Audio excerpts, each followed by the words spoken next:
ने सुना है और बजट से देश के लिए क्या फ़ायदा है वो भी आप सबको मालूम है, इसलिए बहुत डिटेल से दोबारा बोलने का कोई ज़रूरत नहीं है। लेकिन ये तय हुआ हमारा भारतीय जनता पार्टी की ओर से कि सीनियर मिनिस्टर्स खुद जा कर के स्टेट्स का कैपिटल में और इम्पोर्टेंट शहरों में जा कर के हमारे मीडिया बंधुओं के साथ वार्तालाप करें ताकि जनता को कुछ बातें बहुत करीब से पहुंचा सके। मैं बहुत खुश हूं कि आपके बीच में आने का मुझे फिर से मौका मिला। मेरे लिए जम्मू कश्मीर कोई नई नहीं है। मैं अलग अलग विभाग संभालते समय हर विभाग में यहाँ बहुत करीब से काम करने का मौका मिला है। आज बजट के बारे में चर्चा करना है थोड़ा सा।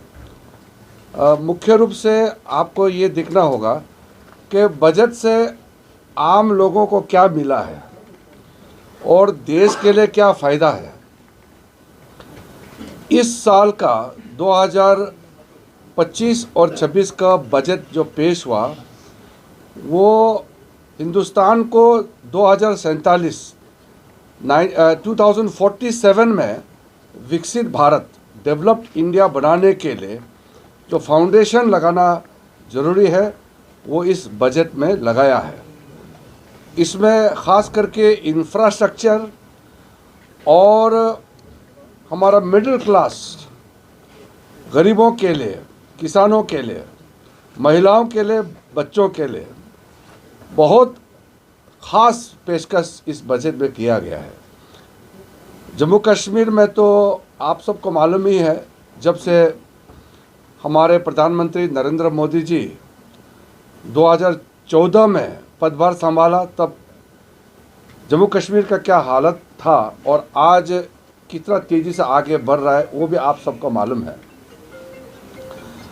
इस बजट में सबसे पहले तो हमारा जो मिडिल क्लास है, जो सैलरीड क्लास है, जो मेहनत करके कमाते हैं, कोई करोड़पति, कोई मिलियनर नहीं, मिडिल क्लास बहुत सिंपल से अपना ज़िंदगी जीते हैं, उनके लिए हमारा देश का इतिहास में, हिंदुस्तान का इतिहास में इतना बड़ा रिलीफ और सपोर्ट ना कभी सोचा है ना कभी मिला है।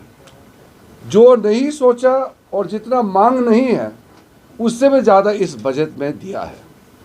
लोग कहते थे कि जब हम लोग सरकार में आए तो 2 लाख छूट, टैक्स का छूट था, तो लोग एक्सपेक्ट करते कि 2 लाख से 2.5 लाख होंगे, 3 लाख होंगे। मोदी जी का समय में 2 लाख से 7 लाख तक ले गई, वो भी अपने आप में ऐतिहासिक है। लेकिन इस साल का बजट में 7 लाख से सीधा 12 लाख रुपया तक टैक्स फ्री करना। आप हर महीने अगर 1 लाख रुपया कमाते हैं तो आपको 1 रुपया टैक्स देने का आवश्यकता नहीं है। तो ये पूरा दुनिया में एक मिसाल है कि वेलफेयर सरकार अपने लोगों के लिए इतना बड़ा काम कर सकते हैं। ये एक चर्चा का विषय है दुनिया में, सिर्फ हिंदुस्तान में नहीं। और इसमें जो टैक्स का लैब्स है, अलग अलग लेयर्स है, वो डिटेल में कहेंगे तो बहुत लंबा हो जाएगा। लेकिन उसके बाद जो अलग अलग टैक्स का रिलीफ है, ये सिर्फ 12 लाख तक रिलीफ नहीं है, कई रिलीफ उसमें प्रदान किया गया है। तो आप लोग जैसे कि आप लोग कमाई करते हैं, फिर कमाई में जो टैक्स होता है, इंटरेस्ट में जो टैक्स होता है, इसमें भी छूट दिया गया है। आप अगर लोन लेता है या टैक्स एट द सोर्स जो डिडक्शन करता है उसमें कमी, हर लेयर में टैक्स का छूट इतना दिया गया है कि मिडिल क्लास अपना ज़िंदगी आराम से जी सके। और अभी इनकम टैक्स को लेकर के एक सिंप्लीफिकेशन, सरलता के लिए नया कानून हम लोग बना रहे हैं। परसों कमेटी बनाया और पार्लियामेंट्री एक सिस्टम होता है, सेलेक्ट कमेटी बना करके इनकम टैक्स को भी बहुत सरल करने का मोदी सरकार ने निर्णय किया है। तो सबसे पहले तो हमारा मिडिल क्लास लोगों के लिए जो राहत दिया है उसके लिए मैं पूरा हमारे मिडिल क्लास कम्युनिटी को अभिनंदन करता हूँ। मैं आपको बधाई देता हूँ कि इतना बड़ा छूट इस बार मिला है। उसके बाद में जम्मू कश्मीर में एक विशेष परिस्थिति है। कश्मीर में तो आपने देखा है, यहाँ लोग सेब उगाते हैं, हैंडलूम, हैंडीक्राफ्ट, जो छोटे छोटे बिजनेस करते हैं, उनके लिए बहुत राहत इस बार मिला है। और आपका जो कश्मीर में सामग्री पैदा होते हैं वो लोकल मार्केट ही नहीं, उसको एक्सपोर्ट करने के लिए भी एक मिशन इस बजट में घोषणा किया गया है, ताकि यहाँ जो मेहनत करता है, कश्मीरी आर्ट्स, कश्मीर में कारीगरी का बहुत फेमस है, बहुत नाम है, उसको दुनिया के सामने में आपको प्रोडक्ट को ले जाने के लिए स्पेशल मिशन मोड में इस बार अनाउंसमेंट जो हुआ है, इसमें पूरा इंटरवेंशन करके सपोर्ट मिलेगा। आपको लोन ले करके आप प्रोडक्शन में इंक्रीज करके आपका प्रॉफिट मार्जिन को तो इंक्रीज होगा ही होगा, लेकिन साथ साथ में कश्मीरी आर्ट ये दुनिया का सामने में जाएगा। तो मैं मानता हूँ कि ये बजट के बाद में यहाँ स्मॉल स्केल इंडस्ट्री और मीडियम इंडस्ट्री के लिए बहुत बड़ा एक रिवोल्यूशन आएगा पूरे आपका इंटायर जम्मू कश्मीर में, और इस वैली में तो आपको बहुत ज़्यादा फ़ायदा तुरंत देखने को मिलेगा। अभी मैं माइनॉरिटी अफेयर्स का भी मिनिस्टर हूँ, इसलिए हमने ये निर्णय किया है कि मैं अगले 2-4 महीने के अंदर में बहुत बड़ा यहाँ मेला लगाऊंगा, जिसमें कश्मीरी जो कारीगर है वो अपना सामान आराम से वो वहाँ जाके वो सेल कर सकता है। अभी मैंने दिल्ली में लगाया था, सबको फ्री हम लोग आने जाने का खर्चा भी हम लोग डिपार्टमेंट देते हैं, खाना पीना सारा हम लोग इंतज़ाम कर देंगे। बस आपके लोग अपना सामान लेकर के बाज़ार में हम प्लेटफॉर्म बना देंगे, आप उसमें अपना सामान को सेल कर सकते हैं। तो इस तरीके से जो स्मॉल स्केल, मीडियम और जो लार्ज स्केल का तो होता है, बट विशेष करके मीडियम और स्मॉल स्केल इंडस्ट्री के लिए बहुत ख़ास काम इसमें हुआ है। उसके बाद में जो इस बार का बजट में फार्मर्स के लिए, किसानों के लिए बहुत बड़ा अनाउंसमेंट हुआ है। आपका क्रेडिट फैसिलिटी से लेकर के आपका जो सामान को किस तरीके से सरकार प्रोक्योरमेंट से लेकर के मार्केट तक ले जाने का प्रावधान सरकार ने जो करने का निर्णय किया है, उसमें भी कश्मीर एरिया में आपका किसानों का बहुत बड़ा फ़ायदा होने वाला है। यहाँ जो नाफेड और एनसीसीएफ है, इनके माध्यम से मार्केटिंग का भी सरकार बहुत बड़ा योगदान आपको देने वाले हैं। युवाओं के लिए जो स्कूल और कॉलेजों में बच्चे पढ़ते हैं, उनके लिए नए नए इनोवेटिव, नए नए आइडिया को फैसिलिटेट करने के लिए अटल टिंकरिंग लैब का जो घोषणा हुआ है, उसमें युवाओं के लिए विशेष करके बहुत बड़ा अपॉर्चुनिटी खुलने वाले हैं। टेक्नोलॉजी का ज़माना है, तो टेक्नोलॉजी में जो लोग पढ़ाई करता है सिर्फ डिग्री लेने से होता नहीं है, डिग्री के साथ साथ उसको एक्सपर्टाइज मिलना चाहिए अपने अपने क्षेत्र में। जो बच्चे जिस फील्ड में एक्सपर्ट है, इंटरेस्ट है, वो उसके लिए स्पेशल हम लोग रास्ता खोल देंगे। इसलिए देश भर में मेक इन इंडिया का जो नया नारा लगाया, उसमें आपको पूरा सहायता भारत सरकार से मिलेगा और राज्य सरकार के साथ तालमेल करके बहुत मदद मिलने वाला है। यहाँ आपके जो जम्मू कश्मीर में इंफ्रास्ट्रक्चर को लेकर के जो काम हुए हैं, मुझे बहुत लंबा इसमें बताने का आवश्यकता नहीं है। अभी कुछ 2-3 सप्ताह पहले प्रधानमंत्री मोदी जी खुद आकर के यहाँ टनल का इनॉग्रेशन हुआ। उसी प्रकार से जो मेरे पास लिस्ट है, जैसे मैंने कहा, पूरा अगर हम लिस्ट आपको बताएंगे तो बहुत लंबा हो जाएगा, और आप सबको मालूम है कितना नेशनल हाईवे, रेलवेज़ का अलग अलग क्षेत्र में कई काम हो रहे हैं, जैसे कि मैं जब खेल मंत्री था, स्पोर्ट्स मिनिस्टर के रूप में जब मैंने काम किया, हर एक डिस्ट्रिक्ट में स्पोर्ट्स का मल्टी स्पोर्टिंग डिसिप्लिनरी का हॉल बनाया गया है हर एक डिस्ट्रिक्ट में। ये हिंदुस्तान में पहली बार हुआ है कि प्राइम मिनिस्टर स्पेशल पैकेज के तहत जम्मू कश्मीर में हर एक डिस्ट्रिक्ट में स्पोर्ट्स का फैसिलिटी खोला गया है। हमने विंटर स्पोर्ट्स का यहाँ आयोजन शुरू किया, अभी होने वाले हैं फिर गुलमर्ग में। तो मैं जब स्पोर्ट्स मिनिस्टर रहते समय गुलमर्ग में खेलो इंडिया विंटर गेम्स शुरू किया था। वो एक आकर्षक, आपको अट्रैक्शन, लोगों को कश्मीर की तरफ खींचने का बहुत बड़ा इवेंट है। युवाओं के लिए स्पोर्ट्स में आगे बढ़ाने का साथ साथ ये एक टूरिज्म की दृष्टि से भी बहुत बड़ा जम्मू कश्मीर के लिए ये काम हुआ है।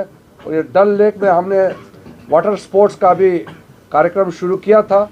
अभी तो विंटर है, शायद अभी तो ये वाटर स्पोर्ट्स नहीं हो रहा होगा, लेकिन समर में काफ़ी एक्टिविटीज़ करने का हमने शुरू किया है। उसके बाद में आपके यहाँ में हम लोग, मैं जब लॉ मिनिस्टर था, मैं जब कानून मंत्री था, तब भी आप लोग ने देखा होगा यहाँ नया हाई कोर्ट बिल्डिंग हम लोगों ने फाउंडेशन लगाया। अभी मैंने पूछा है, थोड़ा सा लेट हो रहा है मुझे बताया, लेकिन हर एक डिस्ट्रिक्ट में जुडिशरी का इंफ्रास्ट्रक्चर हो या आपका स्पोर्ट्स इंफ्रास्ट्रक्चर हो या बाकी डिपार्टमेंट का, ये एवरी डिस्ट्रिक्ट जम्मू कश्मीर के अंदर में जो बन रहा है, ये प्रधानमंत्री नरेंद्र मोदी जी ने जो फोकस्ड अटेंशन आपको जम्मू कश्मीर के लिए दिया है, उसकी वजह से ये देखने को मिल रहा है। एक ज़माने में जम्मू से या कश्मीर वैली में आना भी अपने आप में एक मुश्किल का हालत फेस करना पड़ता था, क्योंकि ये जो पास है जम्मू से उधमपुर होकर के यहाँ आने में कितना दिक्कतें हैं। अभी तो टनल तो ऑलमोस्ट रास्ता ही कंप्लीट हो गया, ट्रेन का अब ऑलमोस्ट कंप्लीट हो गया। तो हमारा हिंदुस्तान का one of the most preferred destination और one of the most prosperous region के रूप में कश्मीर घाटी और पूरा जम्मू एंड कश्मीर बनने जा रहा है। यहाँ मैंने जो मैं तो प्राइम मिनिस्टर का साथ में शुरू से मंत्री रहा है, पहले दिन से प्राइम मिनिस्टर का साथ में ओथ लेकर के मैंने खुद देखा है। प्राइम मिनिस्टर मोदी जी ने अपने मंत्रियों को, पूरे मंत्रियों को कहा कि सब अपना विभाग, अपना डिपार्टमेंट को समझने के लिए कश्मीर में जाना है और कश्मीर में ग्राउंड में जा कर के वहाँ इम्प्लीमेंटेशन में पूरा आप ज़मीनी हकीकत देखने के लिए जाना है। तो मैं कई बार यहाँ आ चुका हूँ और 2014 से 2025 के बीच में जो बदलता हुआ हालत मैंने देखा है, मैं कह सकता हूँ कि विद इन शॉर्ट टाइम, बहुत लंबा टाइम इंतज़ार करने का आवश्यकता नहीं है। जम्मू कश्मीर सिर्फ हिंदुस्तान में ही नहीं बल्कि विश्व भर में सिर्फ खूबसूरत ही नहीं, one of the most developed region में ये जम्मू कश्मीर को माना जाएगा। इस तेज़ गति से आगे बढ़ रहा है। कई पॉइंट्स है, मैं अभी इसलिए इसको कट शॉर्ट कर रहा हूँ ताकि आपको कुछ पूछने का मौका मिलेगा, क्योंकि मेरा अभी मैं सब्जेक्ट मिनिस्ट्री डिपार्टमेंट वाइज जाएगा तो बहुत लंबा हो जाएगा, इसलिए मैंने एक ब्रीफ इंट्रोडक्शन आपको दिया है। अगर आपको क्लैरिफिकेशन और कुछ पूछना चाहते हैं आप पूछ सकते हैं। किरण जी, मैं गुलिस्तान न्यूज़ से इमरान नाइक हूँ। फाइनेंस मिनिस्टर ने बहुत क्लियरली बताया कि जो आपका खर्चा करने का कैपेसिटी है वो पैसा अवेलेबल कर रहे हैं, उसके अलावा आपको जो भी ज़रूरत है वो पूरा किया जाएगा, क्योंकि पैसे तो आपको खर्चा करना है, खर्चा करने के लिए आपके पास कैपेसिटी चाहिए। तो जम्मू कश्मीर में जो सेंट्रल स्कीम्स ऑनगोइंग है उसका तो आपको हिसाब नहीं इसमें, ये तो आपको स्टेट को एलोकेट किया गया है। जो सेंट्रल स्कीम्स है और ऑनगोइंग स्कीम्स जो चलते हैं, वेलफेयर स्कीम्स और इंफ्रास्ट्रक्चर, उसको हिसाब करेगा तो लाखों में जाएगा, लाखों करोड़ में जाएगा। लेकिन जो आपको एलोकेट जो किया गया है वो इस हिसाब से कि आपने पिछले फाइनेंशियल ईयर में कितना खर्च आपने किए हैं। और उस खर्चा करने का कैपेसिटी को देखते हुए आपको बजटरी एलोकेशन किया जाता है। वरना इस वक्त हमारे पास रिसोर्सेज का कोई कमी नहीं है। इसलिए इंफ्रास्ट्रक्चर में मैं तो अपोजिशन एमपी भी रहा हूँ। कई सालों तक मैंने पार्लियामेंट में देखा है, जब कांग्रेस का बजट पेश करता था, पूरा इंफ्रास्ट्रक्चर का बजट ही 1 लाख करोड़ था। अब आप सोचिए हमारे इंफ्रास्ट्रक्चर का बजट 11 लाख करोड़ पार हुए हैं। 10 साल के अंदर में 11 टाइम्स जंप होना। तो इसका मतलब आप सोच सकते हैं कि हमारा रेवेन्यू कलेक्शन कितना अच्छा हो रहा है, हमारा फाइनेंशियल जो फिजिकल मैनेजमेंट कितना बढ़िया तरीके से होते हैं, हम बहुत डिसिप्लिन के साथ काम करते हैं और करप्शन बिल्कुल हम लोग सोचता भी नहीं है। आपने देखा होगा अभी फाइनेंस मिनिस्टर ने 11 टाइम्स मोदी जी का सरकार का 11th फुल टर्म बजट दिया है।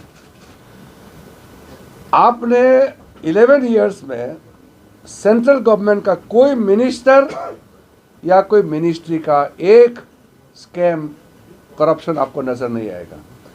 मैं कह सकता हूं, जब हम अपोजिशन एमपी थे, हर दिन हम थक जाते थे कांग्रेस का करप्शन के बारे में बोल बोल के। हर एक दिन किसी न किसी मिनिस्टर का करप्शन, किसी न किसी मिनिस्ट्री का स्कैम हम बोल बोल के थक चुके थे। अब आप सोचिए, किसी मंत्री को एक दाग लगा सकते हैं? बिल्कुल नहीं। किसी मिनिस्ट्री को 1 रुपया का आप इधर उधर डाइवर्जन किया है, आपको दिखाई नहीं देगा। इसलिए बहुत क्लीन एडमिनिस्ट्रेशन, करप्शन फ्री के साथ हम काम कर रहा है। उसका असर ये हुआ कि जम्मू कश्मीर के अंदर में world class infrastructure record time में काम हो रहा है। इसलिए जो total component of budgetary allocation में आप बिल्कुल फिक्र नहीं करना। सर, दूसरा सवाल जो इसके साथ मैंने किया था, आप पीटीआई से हैं, आपको इसका अच्छा सा आइडिया होगा। पॉलिटिकल क्वेश्चन को मैं बोल सकता हूं, मगर क्या है कि आज ये बजट का प्रेस कॉन्फ्रेंस है। मैं बजट के लिए एक अपडेट देने आया हूं। वैसे आप लोगों को मालूम है ऑलरेडी बजट में क्या है। नहीं, मैं वही बता रहा हूँ। अभी मैं आपको टाइमलाइन बताऊंगा स्टेटहुड का, ये सब तो क्या है ना, ये पूरा हेडलाइन बिगड़ जाएगा। Let's put the question this way. When will the state government get its fiscal autonomy? I can say only one thing. Jammu and Kashmir is within the status of union territory at the time. आज के दिन में ये union territory है। जब union territory होता है तो उसका एडमिनिस्ट्रेटिव हेड लेफ्टिनेंट गवर्नर होते हैं। But we have elected government, so Jammu and Kashmir is a union territory with legislature, and we have a very successful elected state government which was elected very recently. So now we can't comment on the division of power and functioning at this point of time. But Prime Minister and Home Minister already had made very clear indication in the past that in due course of time the statehood will be restored and the powers and function will be demarcated very clearly. At this point of time, why I don't want to comment on the structure of the governance as well as the timeline for statehood and the division of powers between the governor and the office of the chief minister, because I am confined to the budget press conference, so I would not like to venture into the political and the governance side. Otherwise, the headline will be diluted. Mr. Rijiju, you talked about the corruption. So recently here, the ACB, which is under the Lieutenant Governor, they arrested 2 government employees for the scam in the Smart City project. Yes. And immediately, a couple of officers were shifted from the ACB. So when you talk about being transparent and Yes. having not tolerating the corruption, I believe what you said is very correct. Any act of corruption, if found out to be true, then strictest possible action will be taken. There is a zero tolerance against corruption in our government. So if this kind of wrongdoings are found, then actions are being taken. That is why this particular case which you mentioned about was found out and are to be had taken place.